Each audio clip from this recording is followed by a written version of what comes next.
words by Tehillim. On one of my first civil rights trips through the South, as I walked through the Birmingham Civil Rights Institute, I found myself drawn to the replica of the Birmingham jail cell in which Dr. King penned his famous letter from a Birmingham jail, written in April of 1963. King's letter was a response to a public statement published in the local newspaper, signed by a group of 8 liberal interfaith Birmingham clergy, including the local Reform rabbi, criticizing King's demonstrations, led by what they called outsiders, and urging King to heed the recent decisions of the Alabama court's laws pushing back on the civil rights movement, and then allow the process of advocacy and legal action to play out on a local level in their own time and stop the public demonstrations, as they were, in the words of these clergymen, because they were all men, unwise and untimely, and incite to hatred and violence, despite their peaceful intent. In King's response, also a public letter, he notes that he rarely replies to critiques or criticisms of his civil rights efforts, but is doing so because the original statement was penned by men of genuine goodwill, in his words, whose criticisms are sincerely set forth. He explains, "I am in Birmingham because injustice is here. Just as the 8th century prophets left their little villages and carried their 'Thus saith the Lord' far beyond the boundaries of their hometowns, I too am compelled to carry the gospel of freedom beyond my particular town, and am cognizant of the interrelatedness of all communities and states. I cannot sit idly by in Atlanta and not be concerned about what is happening in Birmingham. Injustice anywhere is a threat to justice everywhere. We are caught in an inescapable network of mutuality, tied in a single garment of destiny." Dr. King speaks in his letter of the challenges of hearing the word wait, which in his estimation almost always ends up meaning never. As I think about this letter this year, as we begin Martin Luther King Jr. weekend and in the particular challenges of the social and political moment in which we find ourselves, I find myself drawn to the group of citizens which he calls in this letter, the white moderate.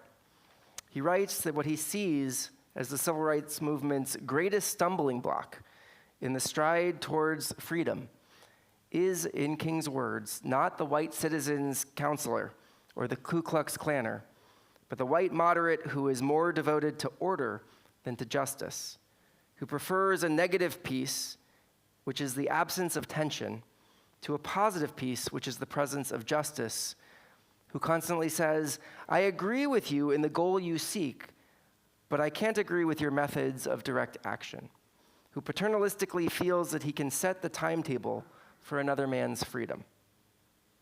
I worry sometimes that in this moment of conflicting and competing narratives, of shifting perspectives, of opposing claims of morality, that as a result, we get stuck and risk becoming those white moderates Dr. King warns of, even if we're not white. Those who see the problems of our country or our world and think, it's best to wait, or I'm not sure I want to or know how to get involved. And there are so many issues these days that this could apply to. The debate around immigration, the ongoing tensions of racial prejudice, of trans or LGBTQ rights, of combating poverty or homelessness. The list goes on. There are indeed many layers, many ways of approaching and understanding any one of these issues.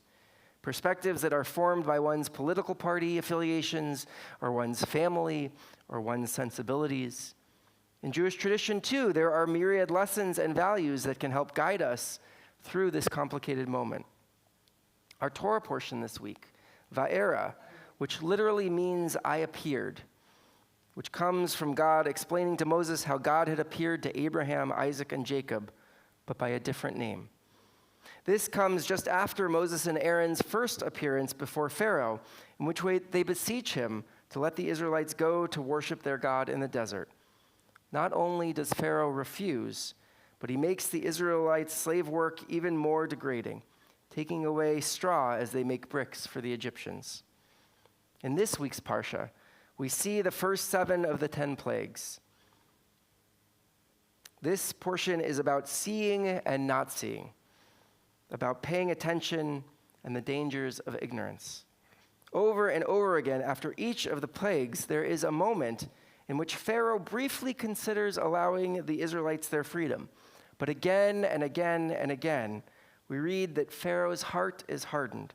Vayechazak lev paro, or Pharaoh remains stubborn. Vehechabed et libo. Those verbs are powerful.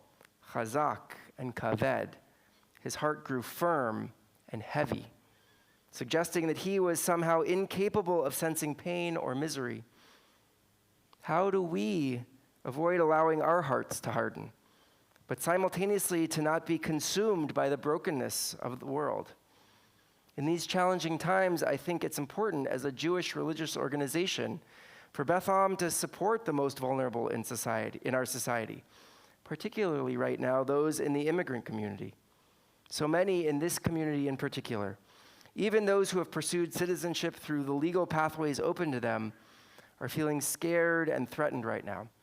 It's something that I've heard from some of the partners we work with through our community organizing efforts. There are many communities that are riddled with fear right now.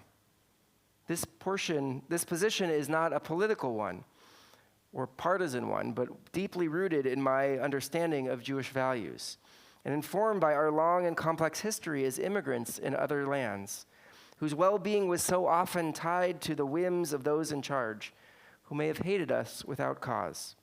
In many of those places, Jewish citizenship was extended and revoked, or the laws of the land limited the rights of Jews to acquire property, start businesses, or engage with non-Jewish citizens.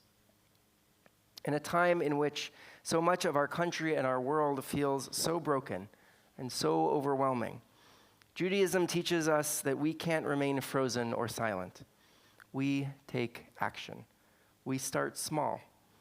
That's what I love so much about our social justice showcase that's happening this Sunday morning from 10 to noon, right there in the social hall. It's an opportunity for our community to get a sense of the fullness of social justice actions and opportunities that our members are already involved in, to connect with those groups, to find something that is meaningful to you and your family, to find a way to participate in a way that brings meaning and holiness into your life. You'll get to come and explore and learn and get some hands-on experience as well. Rabbi Nambi, I think, will mention a little bit more about it later in our service as well. As Rabbi Sidney Axelrod, our beloved Rabbi Emeritus of blessed memory, shared about his own involvement in the civil rights movement of the 1960s, he reflects, "I remember sitting down at lunch with Martin Luther King opposite me and listening as he enunciated some of the ideas that became part of the essence of his being. We want our freedom, all of our freedom. We don't want to wait another 100 years, he said. We want all of our freedom and we want it now." He repeated again and again. It isn't the villains that are our main problem. It's the average person, the decent American who refuses to be involved. How do we avoid becoming the silent moderate? According to Jewish tradition, it's through taking action. As the rabbis teach in Pirkei Avot, the ethics of our ancestors, mitzvah goreret mitzvah, aveira goreret aveira. Fulfilling one mitzvah, one sacred obligation leads to fulfilling more mitzvot. But one transgression can lead to more transgressions. Or perhaps said another way, Lo alecha hamlacha ligmor v'lo ata ben chorin lihibatel mimena. We are not obligated to complete the work, but neither are we free to walk away from it. We have to start somewhere. We have to pay attention. We have to engage in the ways that are appropriate, meaningful, and manageable for each of us.